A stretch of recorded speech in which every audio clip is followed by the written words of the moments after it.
Muy buenas noches, bienvenidos sean todos ustedes. La dirección de la revista digital Poetas Sin Fronteras y la Red de Poetas del Estado de Veracruz les da la más cordial bienvenida a todos ustedes este 13 de abril del 2022 y que nos hemos reunido para conocer un poco más de este polémico escritor como es Mario Vargas Llosa.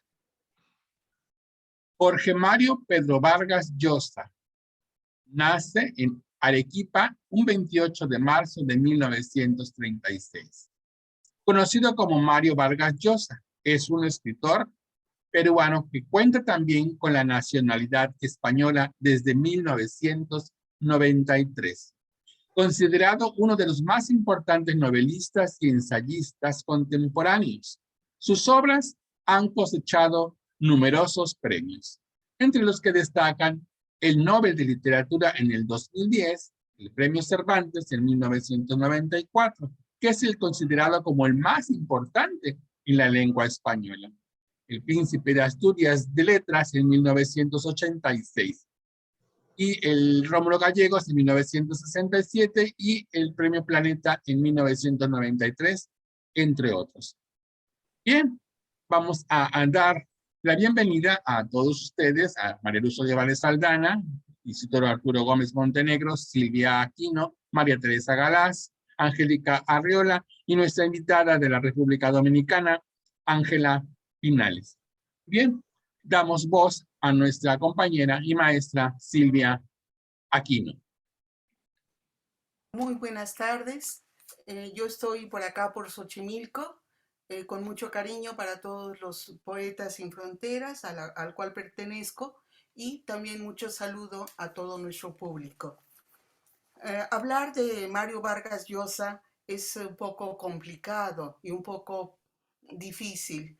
Yo quisiera señalar solo dos o tres aspectos de su vida como hombre de este mundo. Lo he considerado siempre un hombre muy competitivo, con aspiraciones siempre hacia el poder, pero hacia el poder muy personalizado para sí mismo, no para la comunidad ni para su pueblo. Es un neoliberal brillante en la novela, por supuesto, pero con una ideología de derecha, como se manifiesta muy claramente también en España. No acepta, por lo tanto, la evolución de las izquierdas en toda Latinoamérica. Eh, por otro lado, él no se considera poeta, se considera escritor de novela en general y defiende muchísimo el concepto del individualismo por encima de la comunidad. Una cuestión un poco complicada en la actualidad. Un hombre muy inteligente, pero desde mi perspectiva no puede ser considerado un humanista, en el sentido de que su corriente neoliberalista, neoliberal sobre todo, no le permite ni siquiera comprender la cuarta transformación que México ha intentado realizar en estos últimos años. En fin, sus novelas yo considero que hay que leerlas porque son buenas. Yo había tomado un texto, he tomado un texto que publicó Mario Vargas Llosa de 2011, recientemente, una publicación reciente, tomando él del nombre de un libro de Rilke, que todo el mundo conoce, que son las cartas a un joven poeta. Él escribe, por lo tanto, cartas a un joven novelista. Voy a leer una parte, una sección, algunas secciones, porque no puedo leerlo todo, aunque no es muy largo. Yo creo que sí, él tomó de Rilke esta idea, pero su concepción acerca de esta carta es completamente distinta, no solamente por el tiempo, porque Rilke también se encuentra muy alejado de nuestra época, siendo Rilke sobre todo una persona que escribió podríamos decir, una carta al aprendiz de hombre, es decir, cómo poder llegar a ser un auténtico ser humano. En Rilke, perdón, en Vargas Llosa no encontramos eso en, en su texto. Él hace un pequeño prólogo que se llama Una discreta autobiografía y que creo que al final de cuentas es su propia concepción sobre la prosa, sobre la novela. Y dice así, Vargas Llosa, este no es un manual para aprender a escribir, algo que los verdaderos escritores aprenden por sí mismos. Es un ensayo sobre la manera como nacen y se escriben las novelas, según mi experiencia personal, que no tiene por qué ser idéntica ni siquiera parecida a la de otros novelistas. Lo escribí a sugerencia de un editor que se proponía publicar una colección en la que prácticamente veteranos de diversas disciplinas se dirigían a un supuesto discípulo para confiarle los secretos de su oficio. Evidentemente, esto es una falsedad. Él está tomando el nombre de Rilke, por supuesto. Bueno, al final dice, se trata pues de un libro muy personal y en cierto modo de una discreta autobiografía. Lima, 26 de enero de 2011. Empieza la carta y dice, parábola de la solitaria. Querido amigo, su carta me ha emocionado, porque a través de ella me he visto yo mismo a mis 14 o 15 años, en la grisácea Lima de la dictadura del general Odría, exaltado por la ilusión de llegar a ser algún día un escritor y deprimido por no saber qué pasos dar, por dónde comenzar a cristalizar en obras esa vocación que sentía como un mandato perentorio. Escribir historias que deslumbraran a sus lectores como me habían deslumbrado a mí las de esos escritores que empezaban a instalar en mi panteón privado: Faulkner, Hemingway, Malraux, Dos Pasos, Camus y Sartre. Dejo un espacio y continúa con el punto, digamos, más esencial de lo que es la escritura. ¿Qué origen tiene esa disposición precoz a inventar seres e historias, que es el punto de partida de la vocación de escritor? Creo que la respuesta es la rebeldía. Estoy convencido de que quien se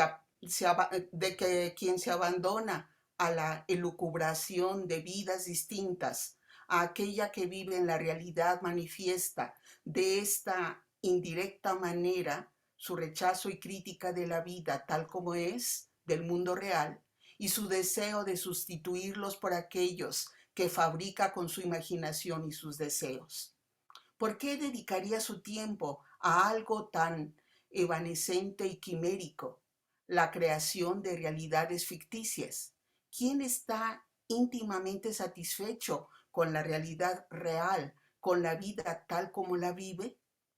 Ahora bien, quien se rebela contra esta última, valiéndose del artilugio de crear otra vida y otras gentes, puede hacerlo impulsado por un sinnúmero de razones, altruistas o innobles, generosas o mezquinas, complejas o banales. La índole de este cuestionamiento esencial de la realidad real, que a mi juicio late en el fondo de toda vocación de escribidor de historias, no importa nada. Lo que importa es que ese rechazo sea tan radical como para alimentar el entusiasmo para esa operación, tan quijotesca como cargar lanza en ristre contra molinos de viento, que consiste en reemplazar ilusoriamente el mundo concreto y objetivo de la vida vivida por el sutil y efímero de la ficción. Sin embargo, pese a ser quimérica, esa empresa se realiza de una manera subjetiva, figurada, no histórica, y ella llega a tener efectos de largo aliento en el mundo real, es decir, en la vida de las gentes de carne y hueso.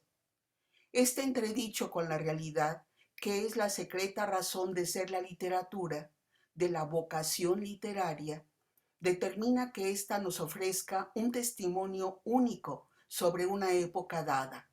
La vida que las ficciones describen, sobre todo las más logradas, no es nunca la que realmente vivieron quienes las inventaron, escribieron, leyeron y celebraron, sino la ficticia, la que debieron artificialmente crear porque no podían vivirla en la realidad y por ello se resignaron a vivirla solo de la manera indirecta y subjetiva en que se vive esa otra vida, la de los sueños y las ficciones. La ficción es una mentira que encubre una profunda verdad. Ella es la vida que no fue, la que los hombres y mujeres de una época dada quisieron tener y no tuvieron, y por eso debieron inventarla. Ella no es el retrato de la historia, más bien su contracarátula es el retrato de la historia. Perdón, más bien su contracarátula o reserva o reversa, aquello que no sucedió y precisamente por ello debió de ser creado por la imaginación y las palabras para aplicar las ambiciones que la vida verdadera era incapaz de satisfacer, para llenar los vacíos que mujeres y hombres descubrían a su alrededor y trataban de poblar con los fantasmas que ellos mismos fabricaban. Esa rebeldía es muy relativa, desde luego. Muchos escribidores de historias ni siquiera son conscientes de ella, y acaso, si tomaron conciencia de la entraña sediciosa de su vocación fantaseadora, se sentirían sorprendidos y asustados, pues en sus vidas públicas no se consideran en absoluto unos dinamiteros secretos del mundo que habitan. De otro modo, es una rebeldía bastante pacífica, a fin de cuentas, porque ¿qué daño puede hacer a la vida real el oponerle las vidas impalpables de las ficciones? ¿Qué peligro puede representar para ella semejante competencia? A simple vista, ninguno. Se trata de un juego, ¿no es verdad? Y los juegos no suelen ser peligrosos, siempre y cuando no pretenden desbocar su espacio propio y enredarse con la vida real. Ahora bien, cuando alguien, por ejemplo, Don Quijote o Madame Bovary, se empeña en confundir la ficción con la vida y trata de que la vida sea como ella aparece en las ficciones, el resultado suele ser dramático. Quien actúa así suele pagarlo en decepciones terribles. Sin embargo, el juego de la literatura no es inocua, producto de una insatisfacción íntima contra la vida tal como es. La ficción es también fuente de malestar y de insatisfacción, porque quien mediante la lectura vive una vida ficción, como esas dos que acabo de mencionar, la de Cervantes y la de Flaubert, regresa a la vida real con una sensibilidad mucho más alerta ante sus limitaciones e imperfecciones, enterado por aquellas magníficas fantasías de que el mundo real, la vida vivida, son infinitamente más mediocres que la vida inventada por los novelistas. Esa intranquilidad frente al mundo real que la buena literatura alienta puede, en circunstancias determinadas, traducirse también en una actitud de rebeldía frente a la autoridad, las instituciones o las creencias establecidas. Por eso, la Inquisición española desconfió de las ficciones, las sometió a estricta censura y llegó al extremo de prohibirlas en todas las colonias americanas durante 300 años. El pretexto era que esas historias descabelladas podían distraer a los indios de Dios, la única preocupación importante para una sociedad teocrática. Al igual que la Inquisición, todos los gobiernos o regímenes que aspiran a controlar la vida de los ciudadanos han mostrado igual desconfianza hacia las ficciones y las han sometido a esa vigilancia y domestificación que es la censura. No se equivocaban unos y otros. Bajo su apariencia inofensiva, inventar ficciones es una manera de ejercer la libertad y de querellarse contra los que, religiosos o laicos, quisieran abolirla. Continúa un poco en este sentido su discurso y quisiera pues leer la parte final del texto. Dice, otro libro que me atrevería a recomendarle a usted, futuro escritor, ¿verdad? Dice, sobre el tema de esta carta, es el de un autor muy distinto, el norteamericano William Burroughs, con el título Junkie. Burroughs no me interesa nada como novelista. Sus historias experimentales psicodélicas siempre me han aburrido sobremanera, al extremo de que no creo haber sido capaz de terminar una sola de ellas.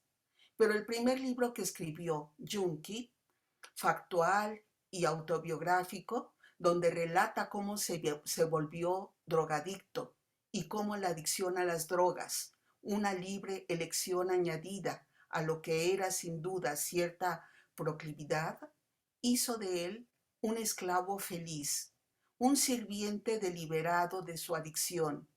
Es una certera descripción de lo que, creo yo, es la vocación literaria, de la dependencia total que ella establece entre el escritor y su oficio, y la manera como éste se nutre de aquel en todo lo que es, hace o deja de hacer.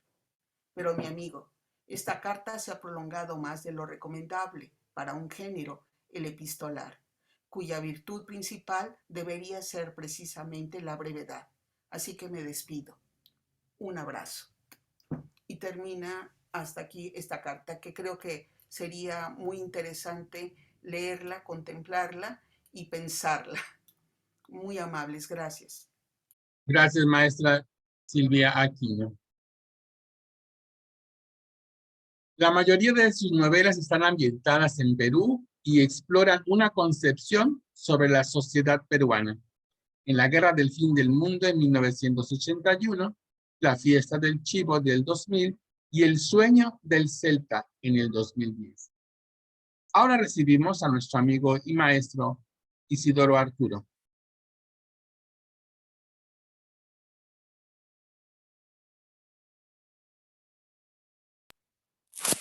Buenas tardes. Soy Isidoro Arturo Gómez Montenegro y voy a leer algo de solamente unos fragmentos de una novela ya bastante antigua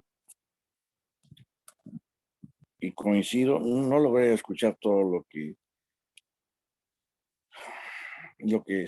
la maestra Silvia leyó, porque hago la observación, tiende a bajarle la voz mucho y tuve que ponerme el audífono, pero en fin, ya platicaremos si hay oportunidad. Esta novela, como siempre, denota la capacidad que ha tenido Mario Vargas Llosa para escribir, sobre todo para narrar, como un gran novelista, como una persona, como tú dijiste, sumamente polémica, porque escribe unas cosas y hace otras totalmente diferentes, ¿no? Nunca tuvo un carácter progresista y hubo dos errores de él muy grandes: el ser un notable escritor, tener el premio Nobel, creo, en 2010, y dedicarse a la política, desafortunadamente.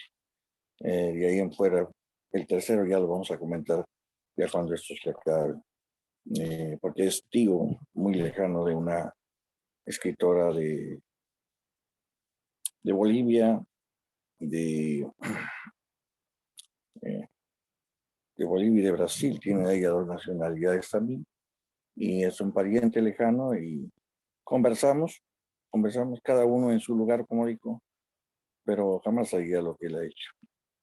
En fin, se llama la novela Historia de Maita. ¿Qué haces aquí, Maita?, exclamó Adelaida. ¿A qué has venido?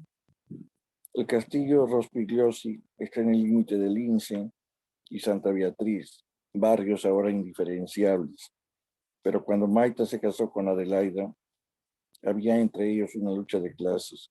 Lince fue siempre modesto, un barrio de clase media tirando para proletario, de casitas estrechas e incoloras, conventillos y callejones, veredas con grietas y jardincillos montuosos. Santa Beatriz, en cambio, fue un barrio pretencioso, en el que unas familias acomodadas construyeron mansiones de estilo colonial sevillano o neogótico, como este monumento a la extravagancia que es el castillo Rospigliosi, un castillo con almenas y ojivas de cemento armado.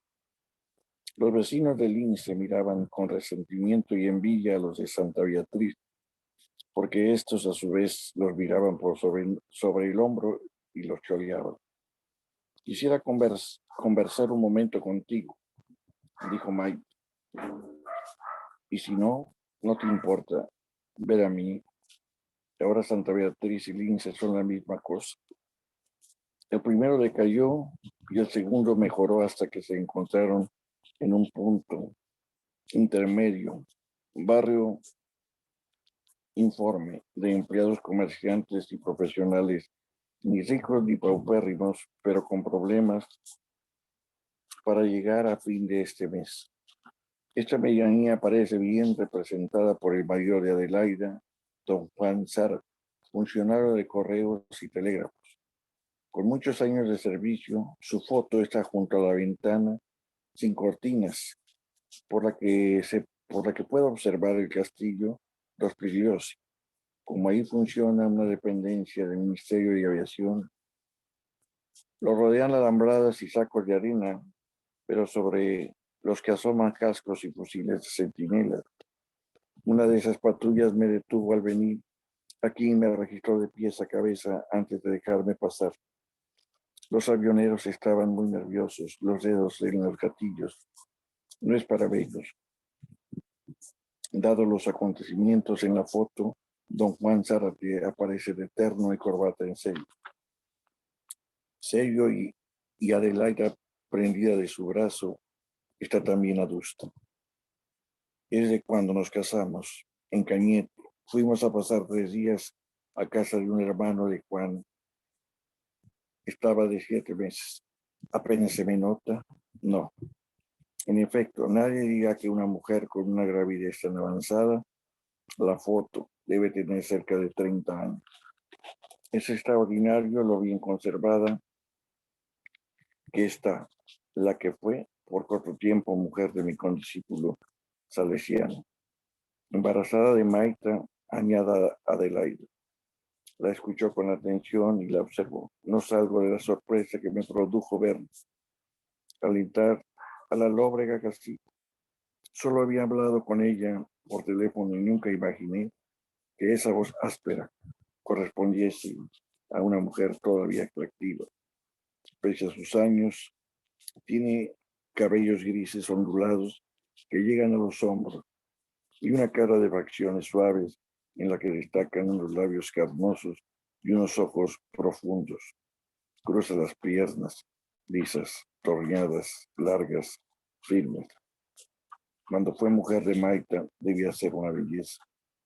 A buena hora te acuerdas de tu hijo, exclamó Adelaida.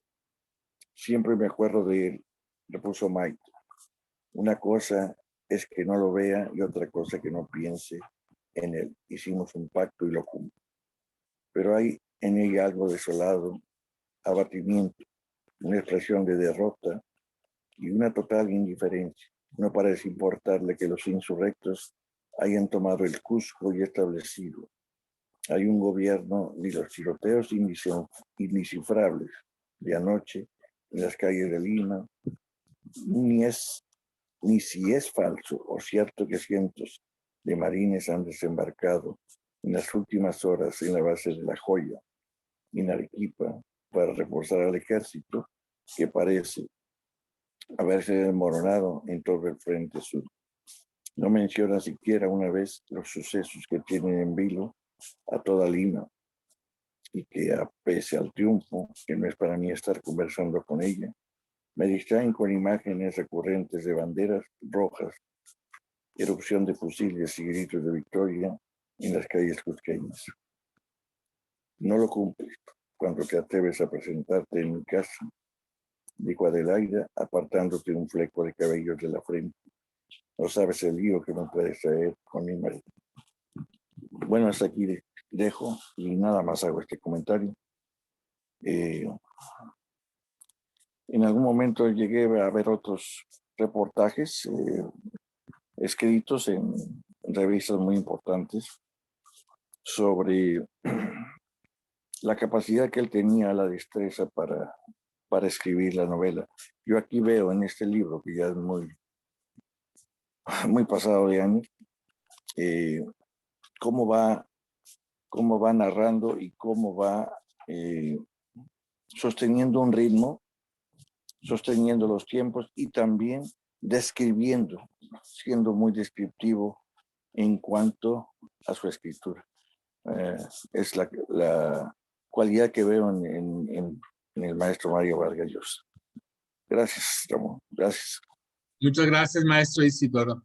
Y como dijera nuestro amigo Mario Vargas Llosa, la única identidad admisible es aquella que significa autocreación, un continuo esfuerzo del individuo soberano para irse haciendo.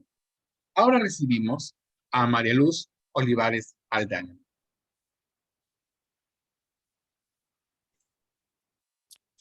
Buenas noches. Hablar de este escritor que nos ha dejado muchos interrogantes de su vida. Creo que todavía él está vivo todavía en la actualidad. Pues pertenece al boom latinoamericano, ¿verdad? Ha escrito pues novela, cuentos, ensayos, artículos y dramaturgia.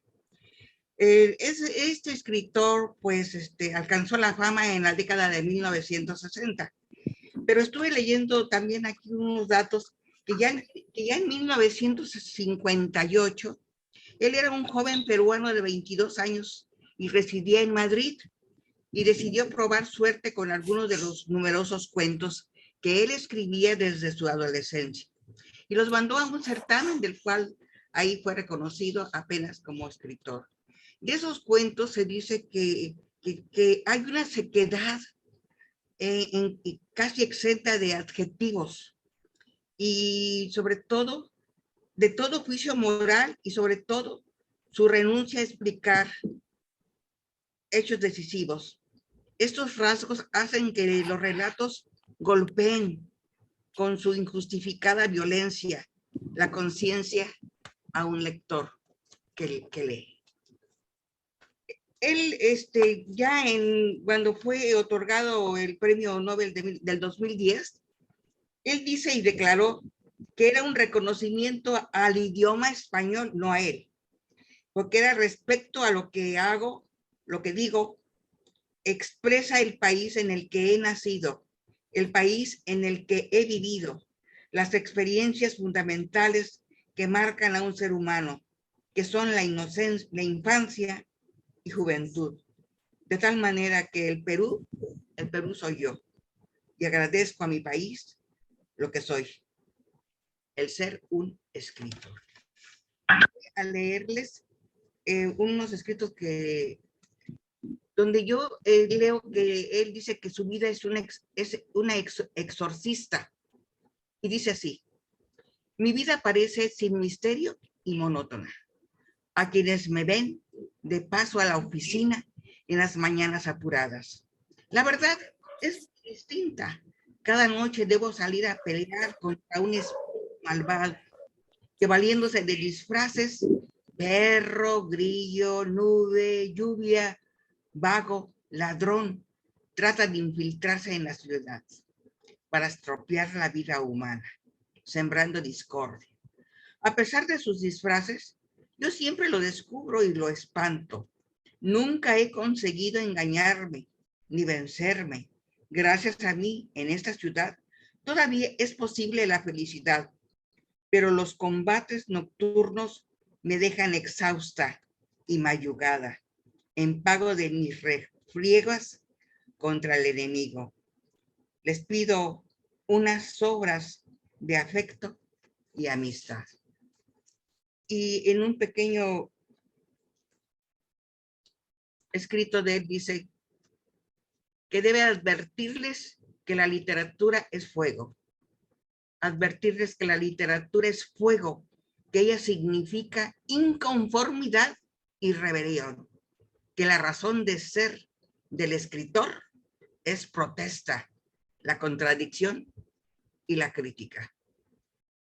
Realmente leer ese tipo de escritos de él nos deja una sensación de, pues si no es de vacío, sí, a veces de contradicción y a veces pues realmente se ve que es un escritor muy polémico.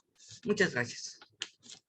Muchas gracias, Luzma. Y como dijera nuestro escritor Mario Vargas Llosa, vale la pena vivir, aunque fuera solo, porque sin la vida no podríamos leer ni fantasear historias. Ahora recibimos a nuestra amiga y maestra María Teresa Galaz. Sí, muchas gracias. Buenas noches, muchas gracias, Ramón. Buenas noches a mis queridos compañeros de Poetas Sin Fronteras. Soy María Teresa Galaz, de aquí de la Ciudad de México. Y bueno, también estoy en Xochimilco como Silvia. Y voy a leer la mitad de un poema de Vargas Llosa que se llama El Alejandrino. Lo que nos sorprende mucho de este autor es que lo que decía Luzma, por ejemplo, de la contradicción en su vida, lo que comentaba Silvia y también Isidoro, de que cómo piensa de una manera y declara sus juicios de una manera y él ha vivido de otra manera. En cuanto a la cuestión de la literatura como una rebelión, como una crítica, pues ya yo creo que hace tiempo que desde que se dedica a la política ya no asume este papel. Pero todavía en sus primeros cuentos, los que comentaba Luzma, que están reunidos yo creo que en Los Cachorros, hay varios, Los Jefes, Día Domingo y El Hermano Menor. Por ejemplo, en El Hermano Menor todavía se ve un Vargas Llosa indigenista, y esto es bastante sorprendente. Pero yo lo que voy a leer la mitad y luego la otra mitad de este poema, que se llama El Alejandrino, y que es un poema que escribió en el 2008 en honor a un poeta griego que se llama Constantino Kavafis, que es uno de los más egregios poetas en griego moderno, y que también tuvo una vida pues muy contradictoria, porque aparentemente, según lo que se sabe de él, pues era un burócrata que se dedicaba a pues hacer su trabajo burocrático simplemente, pero por otra parte tenía otra vida, que es lo que nos cuenta en este poema que escribió en su honor Vargas Llosa. Se llama El Alejandrino y está en honor de Constantino Kavafis. Dice así: nació, vivió y murió en Alejandría, y allí trabajó 33 años, los 3 primeros en meritorio, sin sueldo, en una oscura repartición denominada Dirección de Aguas. Egipto era entonces, fines del 19 y comienzos del 20, una semicolonia británica, y Alejandría, una ciudad pequeña, fiel a su tradición, profundamente corrompida. Pertenecía a la minoría griega, banqueros, mercaderes, prestamistas, marineros, taberneros y mafiosos. Y hablaba, además del griego materno, inglés, italiano y francés. chapurreaba el árabe coloquial, no así el clásico. Pequeño y esmirriado, llevaba siempre cuello duro, corbata, chaleco, puños falsos, gemelos, reloj de leontina, y ocultaba sus ojos viscos detrás de unos anteojos con montura de carey. Hasta aquí, en la segunda ronda, leeré la segunda parte del poema. Gracias. Muchas gracias, maestra María Teresa Galaz. Vargas Llosa fue candidato a la presidencia del Perú en las elecciones de 1990 por la coalición política de centro-derecha Frente Democrático. En esa ocasión perdió la elección en segunda vuelta frente al candidato Alberto Fujimori. Ahora bien, vamos con la maestra Angélica Arriola. Hola a todos, buenas noches. Me da mucho gusto participar en esta velada. Gracias a los que nos escuchan también. Soy Angélica Arriola, soy de la Ciudad de México y esta noche soy, con mucho gusto, poeta sin fronteras. Bien, de Mario Vargas Llosa, creo que de las cosas que ha escrito, que son, claro, numerosas, pues es sus novelas, ¿no? Creo que ideológicamente comparto lo que dicen mis compañeras, María Teresa Galaz y Silvia Aquino, que tiene una vida personal contradictoria y bueno, eso no puede negar que pertenece al boom latinoamericano y que es un autor muy prolífico. Yo voy a hablar de la novela La ciudad y los perros, que escribió en 1962, fue su primera novela, y se publicó en 1963. En esta novela habla de la vida de los cadetes, de estudiantes de secundaria y de preparatoria, de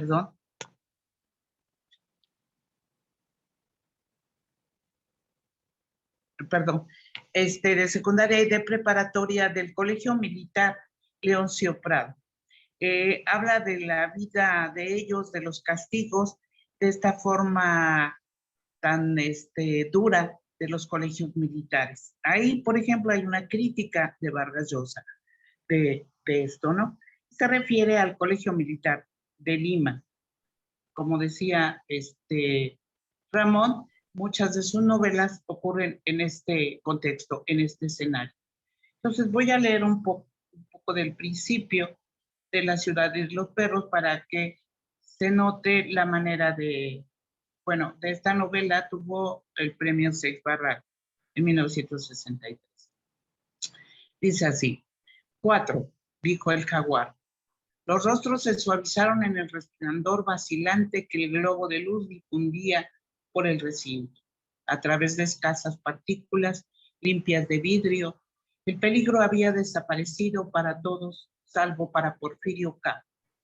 Los dados estaban quietos, marcaban 3 y 1. 4, repitió el jaguar. Quieto. Yo, murmuró Cava. Dije 4. Apúrate, replicó el jaguar. Ya sabes, el segundo de la izquierda. Cava sintió frío. Los baños estaban al fondo de las cuadras, separados de ellas por una delgada puerta de madera, y no tenían ventanas. En años anteriores, el invierno solo llegaba al dormitorio de los cadetes, colándose por los vidrios rotos y las rendijas.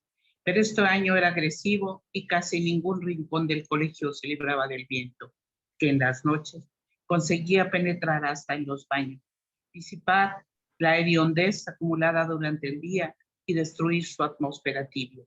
Pero Cava había nacido y vivía en la sierra, estaba acostumbrado al invierno, era el miedo lo que erizaba su piel.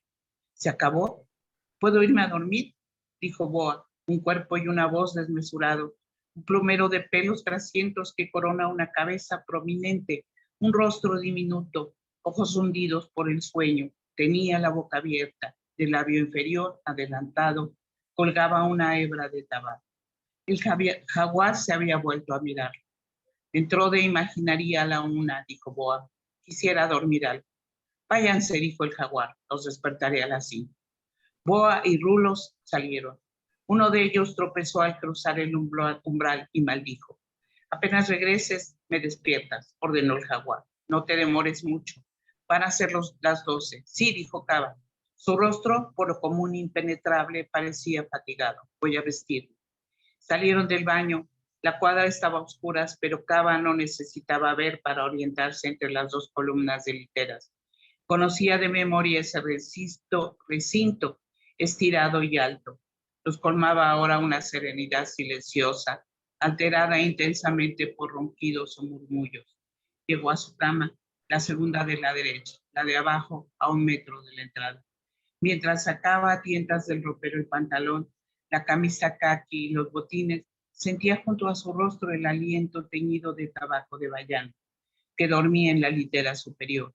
Distinguió en la oscuridad la doble hilera de dientes grandes y blanquísimos del negro y pensó en un ruedo.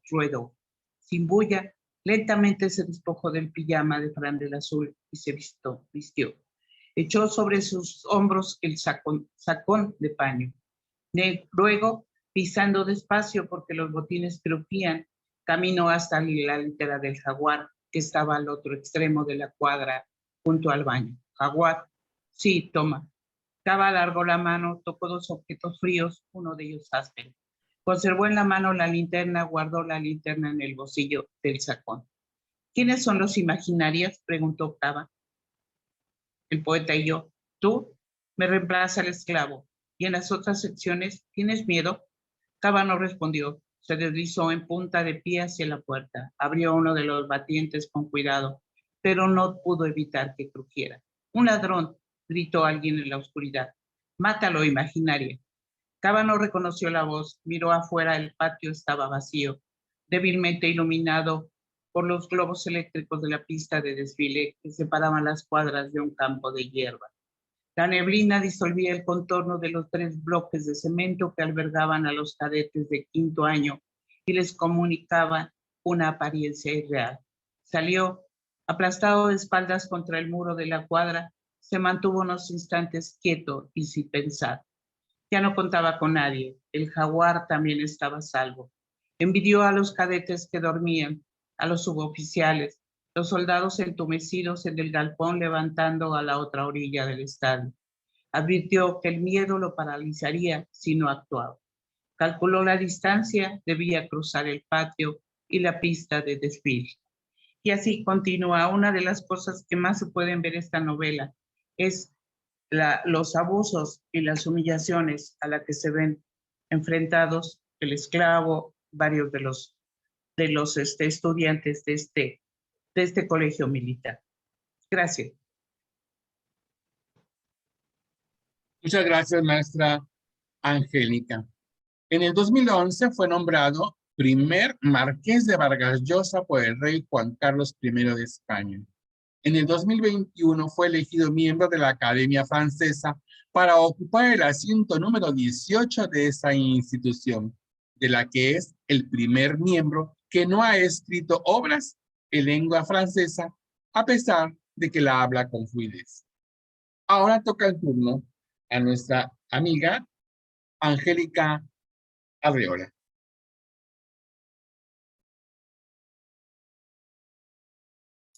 Ángela. Ángela Pinal. Buenas noches. Soy Ángela Pinales Valdés, desde República Dominicana, con muchísimo gusto. Encantada de estar con ustedes una vez más, y también soy Poetas Sin Fronteras. Con relación a Mario Vargas Llosa, leí que tal vez su niñez marcó mucho su vida, tanto en el aspecto literario como en su vida personal, ya que tuvo una niñez bastante escabrosa, digamos, porque su padre y su madre, bueno, el papá abandonó a la madre cuando la madre aún estaba embarazada de él. Y después la madre se mudó a Bolivia y con el abuelo. Entonces después otra vez volvieron al Perú. Y Mario Vargas Llosa conoció a su padre cuando tenía la edad de 10 años. Antes de eso, su madre y la familia le decían que su padre había muerto. Entonces, parece que él y el papá nunca se llevaron, digamos que bien, porque el papá decía que los hombres que se dedicaban a escribir eran gay. Entonces, esto siempre, sobre todo si escribían poemas. Entonces, por eso él siempre no quería asumir que sí, que él escribía poemas. Aunque dicen que entre lo que escribe, los poemas no es una de las mejores cosas que hace.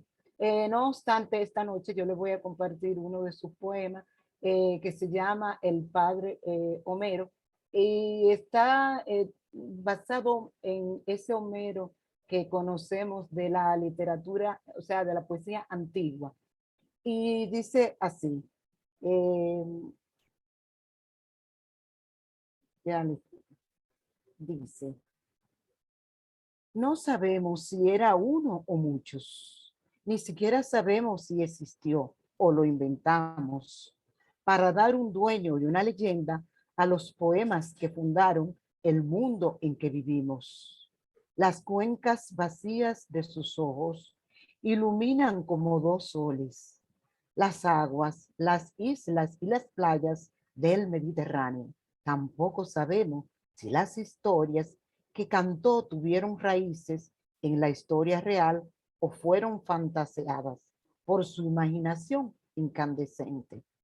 Yo lo adivino como un viejecito bondadoso y excéntrico, divirtiendo a niños y ancianos con fabulosas aventuras de guerreros y monstruos en una época inusitada en que hombres y dioses andaban entreverados y las batallas se ganaban con caballos de madera, elíseres y magias. Lo diviso entre sombras y chisporroteo de fogatas, en aldeas con olor a vino y aceite, pulsando su lira, acompañado por el murmullo del mar y la resaca, rodeado de caras expectantes. Su fantasía y su verba embellecían las anécdotas que traían los marineros de sus viajes, las canciones voluptuosas de las sirenas, los mordiscos de Escila y los soplidos de Caribdis que hundían a los veleros y a los náufragos que se tragaba Polifemo. En el corazón de sus mitos palpitaban las chimografías de los ancianos, las endechas de las viudas y las letanías de las madres cuyos hijos raptaron los piratas para convertirlos en remeros. Imagino su cabeza como un volcán que crepita, no lava ni fuego, sino historias. Una sinfonía de heroísmos, apariciones, pesadillas, bravatas, amores, hechicerías y fastuosas celebraciones de dioses y diosas, con hombres y demonios. Nadie sabía dónde venía ni a dónde iba. Sus barbas eran blancas y sus ojos, antes de vaciarse, habían sido azules. Su túnica tenía 1000 remiendos y sus sandalias tan gastadas habían dado la vuelta al mundo y al trasmundo. El encanto de su voz, la suavidad de sus palabras, el color y la fosforescencia con que narraba daban a sus historias la fuerza contagiosa de la danza y la música, esa estela que perseguía a sus oyentes en el sueño y los incitaba a aprender sus versos de memoria, a repetirlos de padres a hijos, de pueblo en pueblo y de siglo en siglo. Gracias, abuelo. Hasta nosotros, inventor del occidente. Qué pobre sería nuestra historia sin tu historia. Qué mediocres nuestros sueños sin tus sueños. Muchas gracias. Muchas gracias, Ángela Linares de la República Dominicana. En 1994, Vargas Llosa es nombrado miembro de la Real Academia Española y ese mismo año gana el Premio de Cervantes. Posteriormente es reconocido doctor honoris causa en numerosas universidades. Su obra ha sido traducida a más de 30 idiomas. Ahora recibimos a la maestra Angélica Arriola.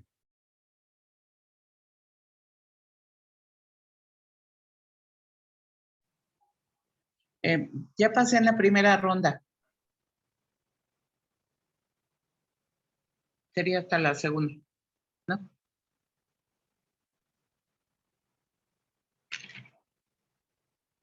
Pero Bueno, vamos a continuar entonces con un poema de Mario Vargas Llosa que se titula Las mujeres. Todas las mujeres bellas son las que yo he visto, las que andan por la calle con abrigos largos y minifaldas, las que huelen a limpio y sonríen cuando las miran. Sin medidas perfectas, sin tacones de vértigo, las mujeres más bellas esperan el autobús de mi barrio o se compran bolsos en tiendas de saldo, se pintan los ojos como les gusta y los labios de carmín de chino. Las flores del desierto son las mujeres que tienen sonrisas en los ojos, que te acarician las manos cuando estás triste, que pierden las llaves al fondo del abrigo, las que cenan pizza en grupos de amigos y lloran solo con unos pocos, las que se lavan el pelo y lo secan al viento. Las bellezas reales son las que toman cerveza y no miren cuántas patatas han comido. Las que sienten en bancos y se sientan en bancos del parque en bolsas de pipas. Las que acarician con ternura a los perros que se acercan a olerlas. Las preciosas damas de chandal de domingo. Las que huelen a mora y a carabelos de regaliz. Las mujeres hermosas no salen en revistas, las ojean en el médico y esperan al novio ilusionadas con vestidos de fresas. Y se ríen, libres de los chistes de la tele, y se tragan el fútbol a cambio de un beso. Las mujeres normales derrochan belleza, no glamour. Desgastan las sonrisas mirando a los ojos y cruzan las piernas y arquean la espalda. Salen las fotos rodeadas de gente sin retoques, riéndose a carcajadas, abrazando a los suyos con la felicidad embotellada de los grandes grupos. Las mujeres normales son las auténticas bellezas, sin gomas ni lápices. Las flores del desierto son las que están a tu lado, las que te aman y las que amamos. Solo hay que saber mirar más allá del tipazo, de los ojazos, de las piernas torneadas, de los pechos de vértigo.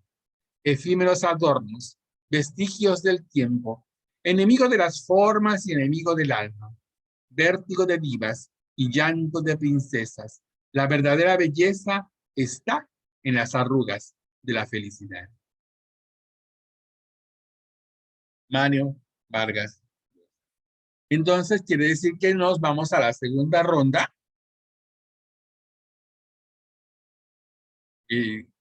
Con la maestra Silvia. Sí, muchas gracias, Ramón. Yo quisiera hablarles de uno de las novelas muy sintomáticas de Vargas Llosa. Se llama El Hablador. Se publicó en 1987 en Seix Barral. Yo estuve leyendo la novela de 1995, era la cuarta edición ya que se había publicado. Es una novela que está escrita en 8 capítulos. Dos personajes se alternan para relatarnos el anverso y el reverso de una historia muy singular. Por una parte, el narrador evoca sus recuerdos de un compañero de juventud, apodado Mascarita, que siente fascinación por la cultura amazónica. Por la otra, un anónimo contador ambulante de historias, un hablador, viviente memoria colectiva de los indios machiguengas de la Amazonia peruana, nos narra en un lenguaje de desusada poesía su propia existencia y la historia y mitos de su pueblo. La confluencia final de los dos relatos que revelan una secreta unidad muestran las misteriosas relaciones de la ficción con las sociedades y con los individuos, su razón de ser, sus mecanismos y sus efectos en la vida. En esta novela tenemos un magnífico ejemplo de crear una ficción dentro de otras ficciones. El narrador hablador no es otro que el narrador escritor, que no es otro que Vargas Llosa mismo. Esta superposición de ficciones hace que el lector, hasta el final de la obra, se encuentre dentro de un juego de ficciones, de manera que la lectura se vuelva un proceso de creación en el mismo lector, que debe sacar conclusiones propias y así formar una parte importante de la propia novela. En el primer capítulo podríamos decir que es una introducción muy breve. Se habla el narrador diciendo que se encuentra en Firenze para leer a Dante y a Maquiavelo y quiere ver también toda la pintura del Renacimiento. Y en el último capítulo se forma la contraparte del capítulo de la introducción, que es la narración enmarcada propiamente. Yo voy a leer una parte de un personaje llamado Tasurinchi, que tiene muchos nombres en el libro. Es el protagonista de las historias que cuenta el hablador. Tasurinchi aparece a veces como un dios, pero a veces tiene otras características diferentes y transmite enseñanzas también muy diversas. Entonces, voy a leer la parte de las páginas 86 y 87 sobre este personaje. Leo, de todos los sitios donde acampaban, venían a expulsarlos. Amaban sus cabañas y allí caían los viracochas, los punarunas, los yaminaguas caían acusándolos. De todas las maldades y desgracias los acusaban, hasta de haber matado a Tasurinchi. Él se hizo hombre, vino a este mundo y ustedes lo traicionaron, les decían, apedreándolos. Si por algún lugar pasaba Inaenca, rociando su agua, hirviendo a las gentes, y éstas se despellejaban y morían, nadie decía: son las calamidades de la ampolla hirviente, los estomudos y pedos de Inaenca son. La culpa es de esos malditos forasteros que mataron a Tasurinchi, decían. Ahora han hecho hechizo para cumplir con su amo, que es Quintibacori. Por todas partes había corrido esa creencia que ayudaban a los diablillos, bailando y bebiendo masatos juntos quizás. Entonces iban a las cabañas de los soplados por Tasaraniche Jehová. Entonces los golpeaban, les quitaban lo que tenían, los flechaban, los quemaban vivos y ellos tenían que correr, escapándose, ocultándose, desparramados por todos los bosques del mundo andaban. ¿Cuándo vendrán a Matamos? Pensarían. ¿Quién nos matará esta vez? ¿Los viracochas? ¿Los machocos? En ninguna parte querían alojarlos. Cuando se aparecían de visita y preguntaban al dueño de casa: ¿estás allí? La respuesta siempre era: no, no estoy. Igual que el pueblo que anda, tuvieron que separarse unas de otras las familias para ser aceptadas. Si eran pocos, si no hacían sombra, Otros pueblos les dejaban un sitio para sembrar, cazar y pescar. A veces les ordenaban: puedes quedarte, pero sin sembrar o sin cazar. Esa es la costumbre. Así duraban unas lunas, muchas tal vez, pero siempre terminaban mal. Si llovía mucho o si había sequía, si alguna catástrofe ocurría, empezaban a odiarlos. Ustedes tienen la culpa, diciendo, fuera, los expulsaban de nuevo y parecía que iban a desaparecer. Porque esta historia fue repitiéndose en muchísimos lugares, siempre la misma, como un seripigari que no puede regresar de una mala mareada y se queda dando vueltas, desorientado entre las nubes. Y sin embargo, pese a tantas desgracias, no desapareció. A pesar de sus sufrimientos, sobrevivió. No era guerrero, nunca ganaba las guerras, y ahí está, vivía disperso, sus familias aventadas por los bosques del mundo, y quedó.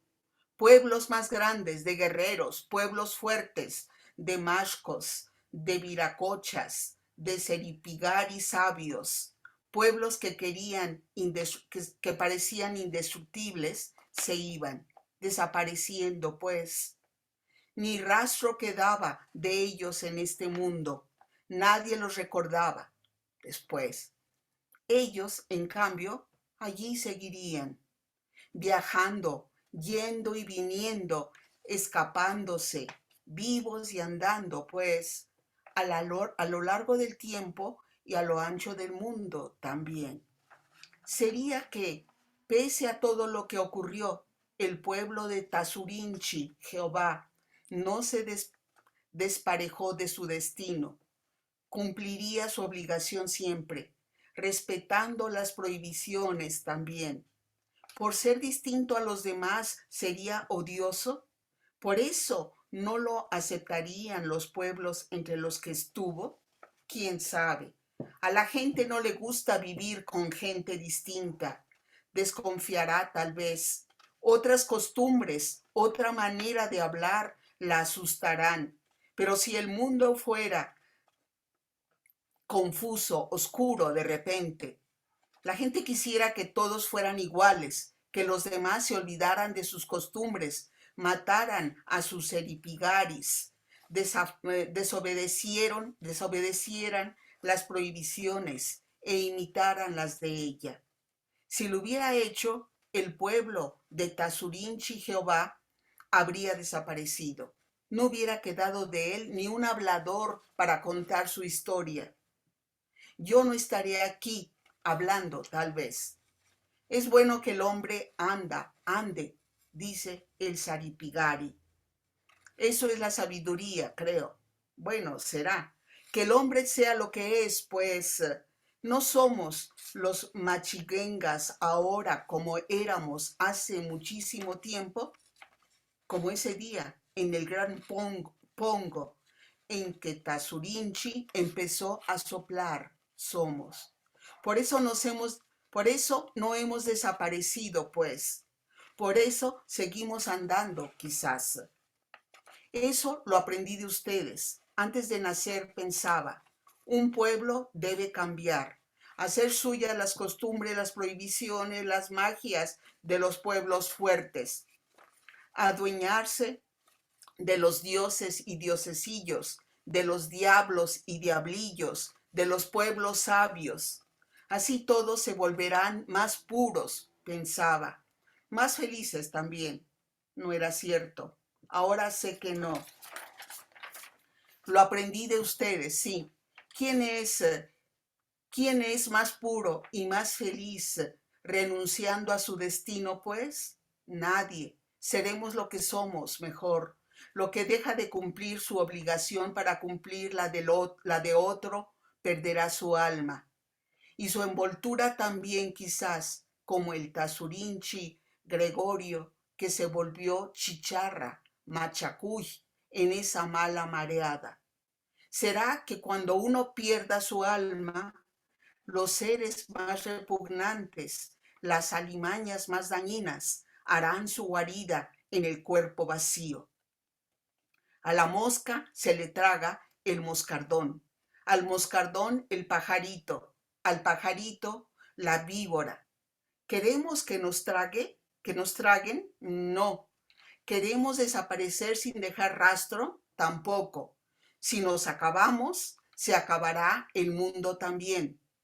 Mejor seguir andando, parece, sujetando el sol en el cielo, el río en su cauce, el árbol en la raíz y el monte en la tierra, pues. Eso es, al menos, lo que yo he sabido. Tasurinchi está bien, andando.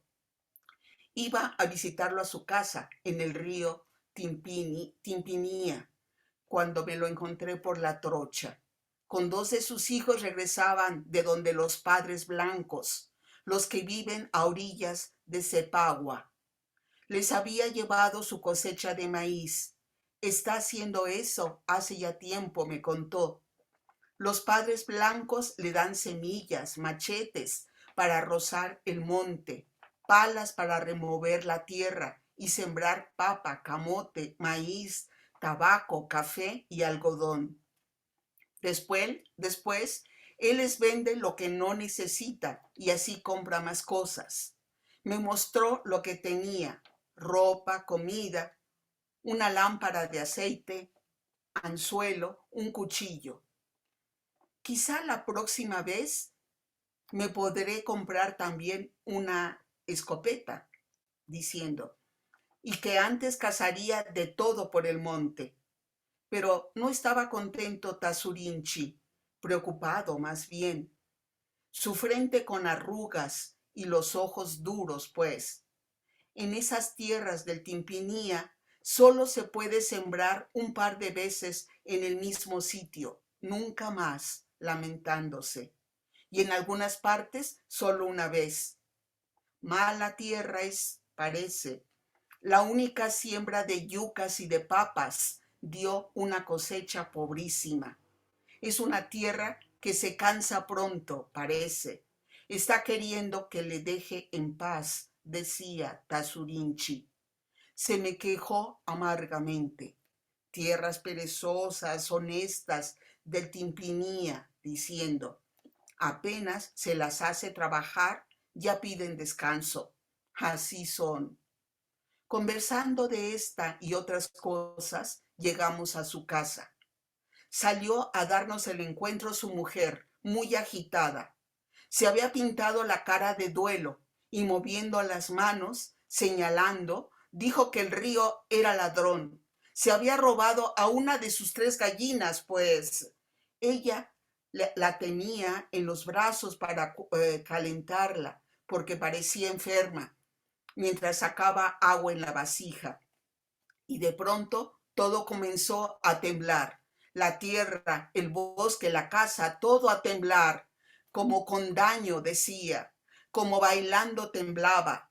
Con el susto soltó a la gallina y vio que la corriente se la llevaba y se la comía, sin darle tiempo a rescatarla. En esa quebrada del Timpinía, el agua es muy torrentosa, ¿verdad? Hasta en las mismas orillas anda alborotada, pues. Tasurinchi comenzó a pegarle, furioso. No te pego por haberla dejado caer al río, eso le pasa a cualquiera, diciendo, sino por mentir. ¿Por qué, en vez de inventarte que la tierra tembló, no dices que te quedaste dormida? ¿Se te resbaló de los brazos, no es cierto? ¿O la dejarías allí en la orilla y se rodó? ¿O la echaste al río porque te vino la rabia? No digas lo que no ha pasado. ¿Eres hablador tú? ¿No hacen daño a las familias las mentiras? ¿Quién te va a creer que la tierra se puso a bailar? No lo habría sentido también entonces. Y cuando Tasurinchi estaba riñéndola así, rabiando y pegándole, la tierra comenzó a temblar. No se rían, No es invención, no lo soñé, ocurrió. Se puso a bailar. Oímos primero un ronquido hondo, como si el arco del trueno estuviera allí, debajo, haciendo gruñir a sus jaguares. Un rumor de guerra, unos tambores golpeando al mismo tiempo abajo, en su adentro de la tierra. Un ruido profundo, amenazador, pues, y allí sentimos que el mundo ya no estaba en paz. La tierra se movía, bailaba, saltando como si se hubiera emborrachado. Se movían los árboles, la casa de Tazurinchi, las aguas del río borboteaban, agitadas, como la yuca hirviendo en la batea. Había rabia en el aire, tal vez. El cielo se llenó de pájaros despavoridos, de loritos chillando en los árboles, y del bosque venían gruñidos, silbidos, graznidos de animales asustados. Otra vez, gritaba la mujer de Tazurinchi, y nosotros, confusos, mirábamos a un lado y a otro, no sabiendo si quedamos a correr. Los chiquillos se habían puesto a llorar, prendidos de Tazurinchi lloraban. Él se asustó también, yo también. Se estará acabando este mundo, decía. Vendrá otra vez la oscuridad, el caos. ¿Vendrá? Es un pasaje solamente muy significativo de la manera en que escribe Vargas Llosa, el vocabulario de la zona de la selva de Perú, verdaderamente, que es ya la selva más fuerte, y la cantidad de grupos humanos que todavía viviendo una vida completamente diferente a la de las ciudades en la actualidad, ¿no? Es todo, muchas gracias. Muchas gracias, maestra Silvia Aquino. Bien, continuamos con el maestro Isidoro Arturo Gómez Montenegro.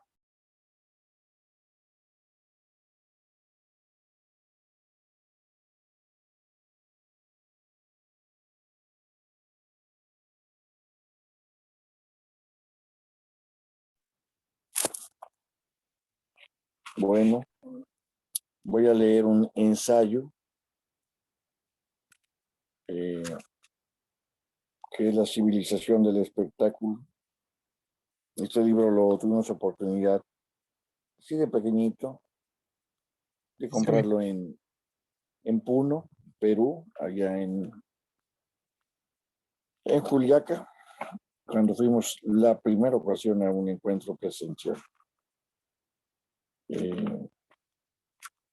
Quiero hacer la aclaración que como ensayista también tuvo un notable trabajo y que pues claro, yo no le voy a enseñar a escribir ensayo a Mario Vargas Llosa, pero hace un año nos recibimos un curso, no, hace más, un poco más, en el municipio de Acayuca, por parte del IRBA. Vino un joven y ya se tiene otra idea de lo que es el ensayo. Sea corto, sea como un libro, ya sigue siendo una opinión subjetiva de uno, pero el ensayista ahora plantea ya la solución del problema en sí, aparte de incluir su propia opinión de lo que en algún momento dado es una crítica, ¿no? Y este es el capítulo 6, el opio del pueblo, de ese ensayo. Contrariamente a lo que los librepensadores, agnósticos y ateos de los siglos, no voy a interrumpir. Este libro se escribe posteriormente, después de que él gana el Nobel, casi 2 años después. Contrariamente a lo que los libres pensadores agnósticos y ateos de los siglos XIX y XX imaginaban, en la era posmoderna, la religión no está muerta y enterrada, ni ha pasado al desván de las cosas inservibles. Vive y colea en el centro de la actualidad.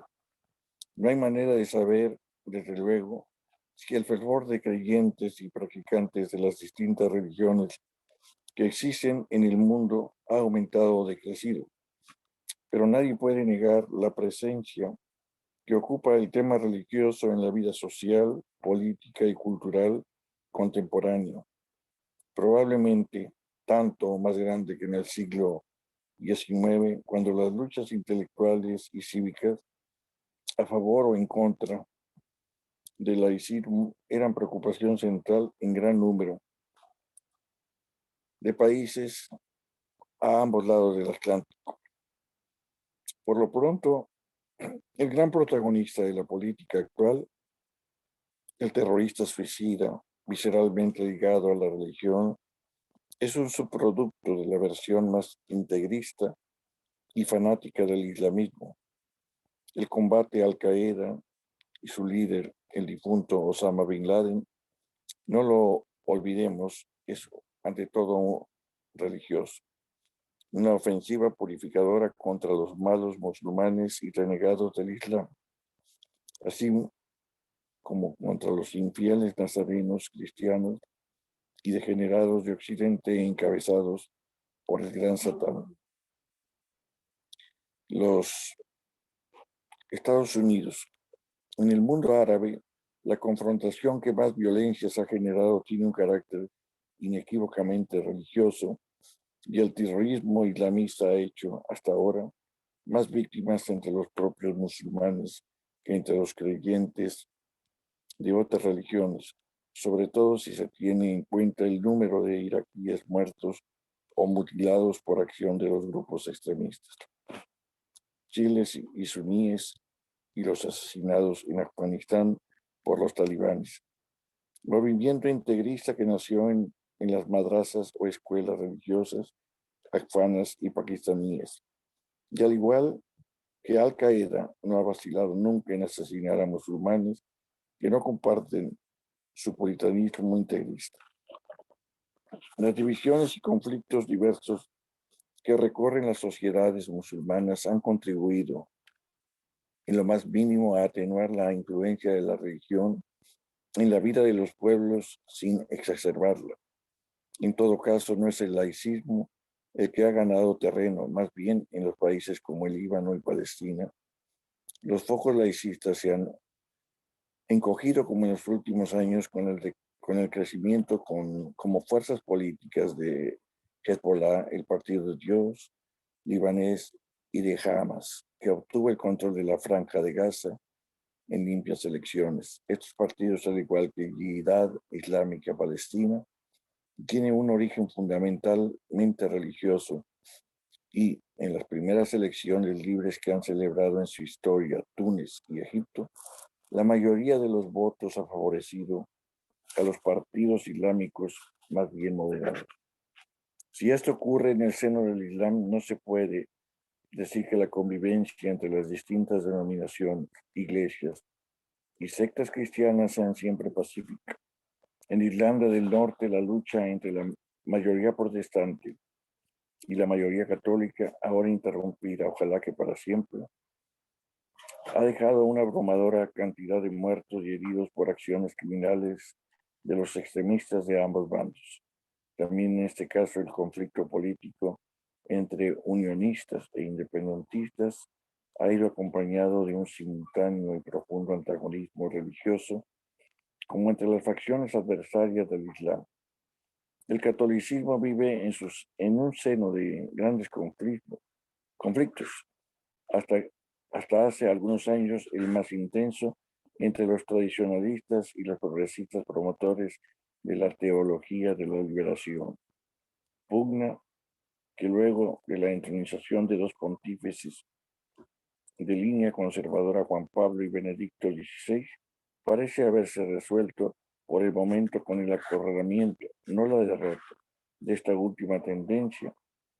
Ahora el problema más agudo que enfrenta la Iglesia Católica es la revelación de una poderosa tradición de violaciones y pedofilia en colegios, seminarios, albergues y parroquias, truculenta realidad señalada que hacía años por indicios y sospechas que durante mucho tiempo la Iglesia consiguió silenciar, pero en los últimos años, debido a acciones y denuncias judiciales de las propias víctimas, estos abusos sexuales han ido saliendo a la luz de manera tan numerosa que no se puede hablar de casos aislados, sino de prácticas muy extendidas en el espacio y el tiempo.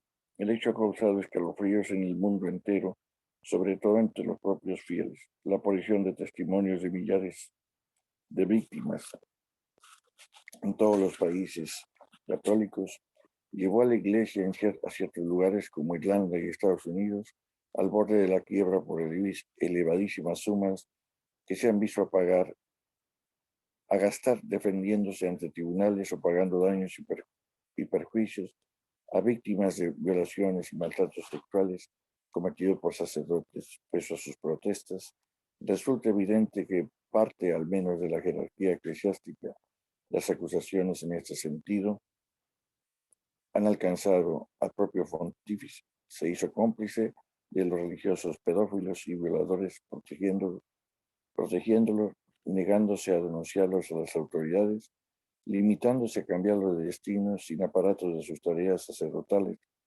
incluida la enseñanza de menores. La severísima condena por parte del Papa Benedicto XVI de los Legionarios de Cristo, al que ha declarado en reorganización integral, y su fundador, el padre Marcial Maciel, mexicano, bigamo, incestuoso, estafador, estuprador de niños y niñas, incluso de sus propios hijos, un personaje que se parece escapado de las novelas del Marqués de Sade, no acaba de borrar las sombras que todo ha echado sobre una de las más importantes religiones del mundo. Bien, hasta aquí dejo y hago un pequeño comentario. Esto también sirvió a Mario Vargas Llosa para establecer un pequeño o un gran ensayo sobre ese apartado, sobre el que se escribió mucho. Hubo demasiada prensa, mucho escándalo.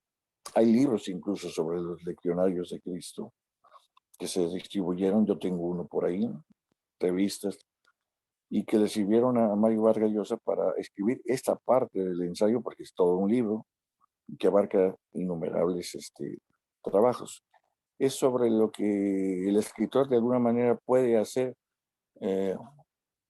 los textos, agrandarlos, ampliarlos y sobre todo dar una pauta, pero personal.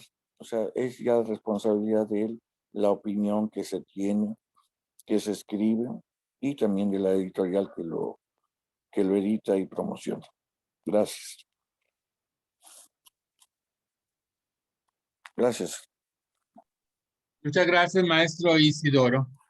Continuamos ahora con Luzma Olivares. Refiriéndose a lo que decía la maestra Silvia de que leer a Vargas Llosa es caminar acompañado de algunos peruanismos que escribe él en sus obras. Mi siguiente participación se llama Estatua Viva y es un pequeño fragmento. Y pienso que pues es bueno conocer todos los renglones de diferentes temas que escribe este escritor. Dice, Estatua Viva. Dice, tengo un revoltijo en la cabeza, pensamientos, un sombrero de púas y barrotes descascarados, y la imagen de una pierna fragante de mujer. ¿Por qué? Digo fragante, pero podría decir también suculenta, voluptuosa, aterciopelada, núbil o febril. La armazón deleznable, que me calma, significa dispersión, riqueza, no confusión. Soy todas esas cosas, desechos y sueños, basura y deseo, belleza, escombros y una tierna ansiedad. Y también me llamó mucho la atención estos pensamientos que él expone y dice, no soy un ateo. Un ateo es también un creyente. Cree que Dios no existe. ¿No es cierto? Soy un agnóstico, más bien, si es que soy algo. Alguien que se declara perplejo, incapaz de creer que Dios exista o que Dios no exista. Porque creo que la gran mayoría de seres humanos necesita la religión, porque la idea de justicia y de legalidad, si no viene acompañada de esa fuerza espiritual, pierde arraigo. La cultura no les basta. Nos basta a una minoría. La gran mayoría necesita una religión. Todo esto es controversial, pero pues, en fin, él así lo escribe. Y termino con ese pequeñísimo pensamiento que dice, la incertidumbre es una margarita. La incertidumbre es una margarita cuyos pétalos no se terminan jamás de deshojar. Muchas gracias. Muchas gracias, Luzma. Y bien, hay un pensamiento de este gran escritor que dice, aunque dicen que solo los imbéciles son felices, confieso que me sentía feliz. Compartir mis días y mis noches con la niña mala me llenaba la vida. Ahora, el turno de nuestra amiga y maestra María Teresa Galaz. Sí, muchas gracias de nuevo, Ramón. Voy a continuar con el poema que se llama El Alejandrino, en honor de Constantino Cavafis. Ya había dado su imagen. Pequeño y esmirriado, llevaba siempre cuello duro, corbata, chaleco, puños falsos, gemelos, reloj de leontina, y ocultaba sus ojos viscos detrás de unos anteojos con montura de carey. De 8 de la mañana a 1:30 de la tarde, sus días eran papeles, sellos, firmas, formas, informes y ordenanzas, anaqueles polvorientos, pilas de archivos, legajos roídos por la polilla, tacitas de café turco con sabor a tierra y ojeadas en el diario a las apuestas hípicas. Y después del almuerzo, la siesta de sueños lascivos, las ventanas abiertas al aire salado y los rumores del Mediterráneo. Consagraba a sus nobles a la mugre y la concupiscencia. Fantasma, sombra, ladrón, abandonaba el barrio de griegos e italianos y como un espeleólogo en la caverna de Polifemo, descendía a los antros de Atarine. Allí nadie lo conocía por su nombre. Los rufiancillos árabes, cuyos favores contrataba, lo llamaban Monsieur el lengüetero o Madame Chouchou. En el frío del alba, emergía de aquellas expediciones apestando a semen y alcohol, rasguñado, mordido, robado, la boca llena de saliva ajena, contagiado de piojos, ladillas y alguna que otra purgación. Sus promesas de enmienda duraban lo que dura la luz del mediodía. Su verdadera vida no era la de burócrata, ni la de putañero, sino la de los poemas que escribía con su letra menuda en agendas de funcionario y publicaba en hojas volanderas, 50 copias cada vez. Estoicos y epicúreos, amasados con hielo y fuego en sus poemas, reconstruían, inyectado de fantasía y orden, el pasado de la ciudad, cuando en sus calles los hijos de Cleopatra correteaban entre filósofos peripatéticos, gramáticos, etairas, mercenarios y adivinos, y ascendían por el cielo las nubecillas del incienso y la mirra de los templos en pos de la benevolencia de los dioses. Las palabras le obedecían, se amansaban o encabritaban, se arrodillaban, saltaban, volantineaban y cruzaban la cuerda floja en puntas de pie, mientras escribía y corregía sus versos, era un mago, un prestidigitador, un mitólogo, un historiador, un taumaturgo, un ángel, un demonio y un juglar. Todo era bello en sus poemas, empezando por la fealdad, inteligentes, la estulticia y la imbecilidad, y buenos, generosos, limpios, decentes, altruistas y elegantes, el dolo, la vileza, la codicia, la envidia, el estupro y la maldad. Su poesía volvía al mundo apetecible y la vida vivible. Murió septuagenario y entero a pesar de los excesos, sin sospechar que su poesía, traducida a todos los idiomas, asombraría al mundo y que dirían, el alejandrino devolvió a la lengua griega la potencia, la gracia y la sabiduría que tuvo en aquella edad clásica que tanto amó. 20 de enero 2008. Gracias. Muchas gracias, maestra María Teresa Galas. En 1965, Vargas Llosa se integra a la revista cubana Casa de las Américas como miembro de su consejo de redacción y permanece en ella hasta 1971. En esos años actúa varias veces como jurado de los premios Casa de las Américas. Posteriormente viaja a Nueva York, invitado al Congreso Mundial del Pen Club, e instala su residencia en Londres, donde trabaja como profesor de literatura hispanoamericana en el Queen Mary College. Ahora bien, continúa nuestra amiga y maestra Angélica Arriola. Muchas gracias, amor. Octavio Paz hizo en los años 80 un coloquio que le llamó el coloquio de invierno, y vino Mario Vargas Llosa, y en esa ocasión comentó, estaba el PRI, obviamente, y esa ocasión comentó que en México no se vivía una dictadura, pero que sí se vivía una dictablanda.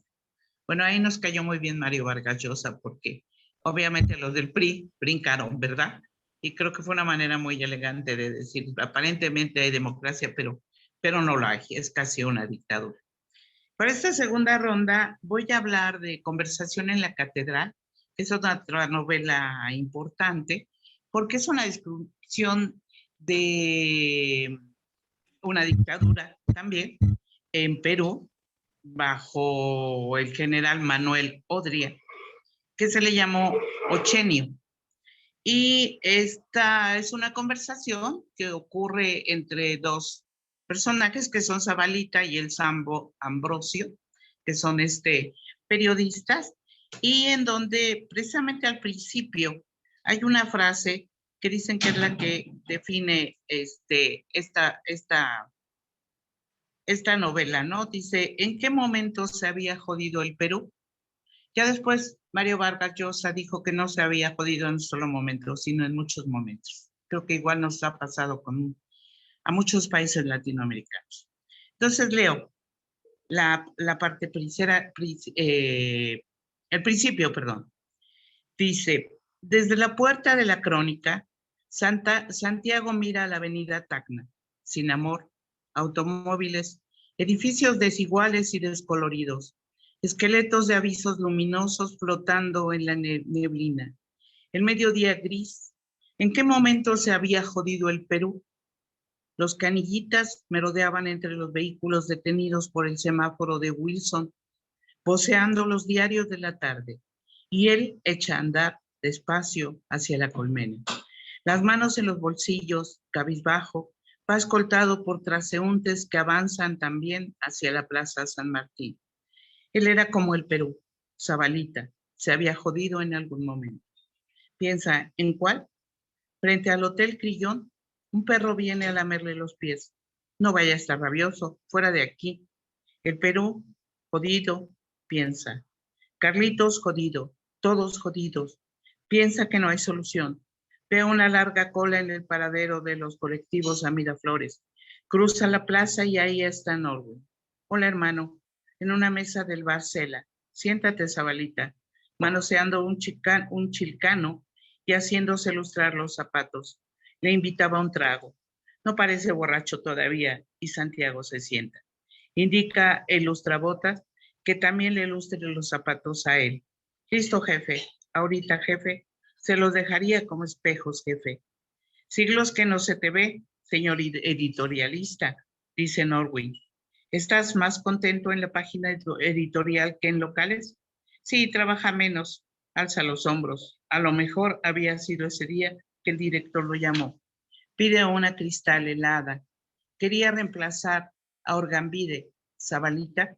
Él había estado en la universidad y podría escribir editoriales, ¿no, Zabalita? Piensa, ay, me jodí. Vengo temprano, me dan mi tema, me tapo la nariz y en 2 o 3 horas listo. Jalo la cadena y ya está. Yo no haría editoriales ni por todo el oro del mundo, dice Norwin.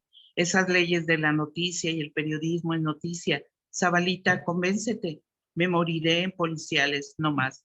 A propósito, se murió Carlitos. Sigue en la clínica, pero le darán de alta pronto, dice Santiago. Jura que va a dejar el trago esta vez. Cierto que una noche al acostarse vio cucarachas y arañas, dice Norwin. Levantó la sábana y se le vinieron encima miles de tarántulas, de ratones, dice Santiago. Salió Calato a la calle dando gritos. Norwin se ríe y Santiago cierra los ojos. La casa de Chorrillos son cabos con rejas, cuevas agrietadas por temblores. En el interior hormiguean cachivaches y polvorientas viejecillas pútridas, en zapatillas, con varices. Una figurilla corre entre los cubos, sus alaridos estremecen la aceitosa madriguera y enfurecen a las hormigas, alacranes y escorpiones que la persiguen. La consolación por el alcohol piensa contra la muerte lenta, los diablos azules. Estaba bien, Carlitos. Uno se defendía del Perú como podía. Gracias. Muchas gracias, maestra Angélica Arriola. Vargas Llosa estuvo como traductor trabajando para la UNESCO en Grecia junto a Julio Cortázar. Hasta 1974, su vida y la de su familia transcurre en Europa, residiendo en París, Londres y Barcelona.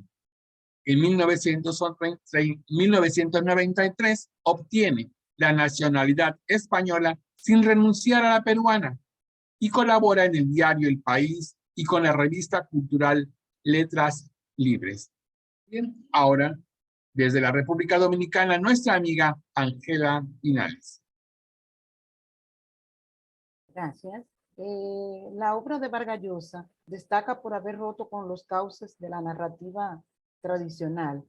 El escritor no solo asumió las innovaciones presentes en la narrativa extranjera, como la de William Faulkner y James Joyce, sino que también adoptó técnicas como el monólogo interior, fragmentación cronológica y la pluralidad de puntos de vistas.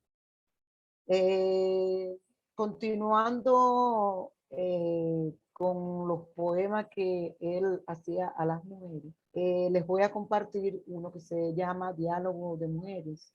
Está compuesto por 3 personajes, que son la realista, la soñadora y la coqueta.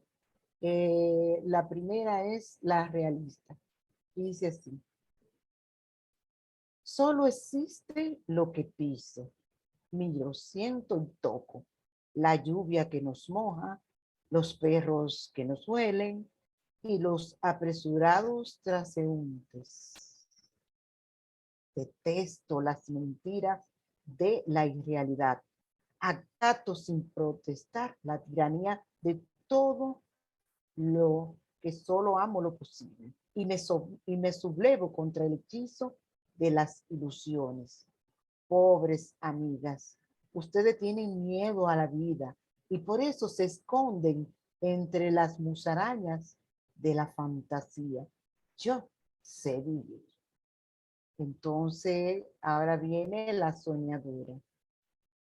Amigas, ustedes envidian los lujos que no tengo, los estanques de rocío y de lágrimas, donde unos pececillos dorados me acarician los pies en las mañanas y los collares de mariposas que aletean alrededor del cisne que es mi cuello a la caída de la noche. Envidian la miel que abejas rumorosas destilan en mi boca y las ardientes poesías de amor que compone para mí mi tierno enamorado y que entonan a mis oídos los pájaros cantores. Envidienme, envidiosas. Sí, sí, yo soy ama y señora del espejismo y de los sueños. Entonces la coqueta viene y dice, el secreto de mi felicidad, la esquiva sonrisa que atiza el hambre de amor de los viajeros, el ligero mohín que ensalza la curva de mis labios y descubre la nieve relampagueante de mis dientes.